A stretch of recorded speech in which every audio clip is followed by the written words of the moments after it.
AI দিয়ে করে বাদ দিয়েছে। হোয়াটসঅ্যাপে ইলেকশন কমিশন চলছে, আর ভ্যানিশ করে দিচ্ছে মানুষের নাম ভোটার লিস্ট থেকে।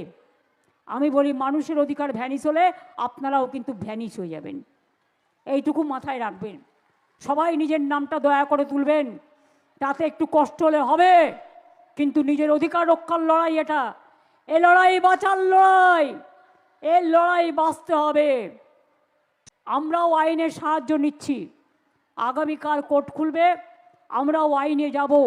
এত মানুষের মৃত্যু, এত মানুষকে যেভাবে হ্যারাস করেছে তার বিরুদ্ধে, এবং প্রয়োজন পড়লে আমি নিজেও পারমিশন চাইব, দরকার হলে আমিও সুপ্রিম কোর্টে গিয়ে মানুষের হয়ে আমি প্লিড করব, আমি মানুষের হয়ে কথা বলবো। আমি নট অ্যাজ এ লয়ার যাব, আমি লয়ার আছি, আমি একজন সাধারণ নাগরিক হিসেবে আমি তো আমার কথা বলতেই পারি।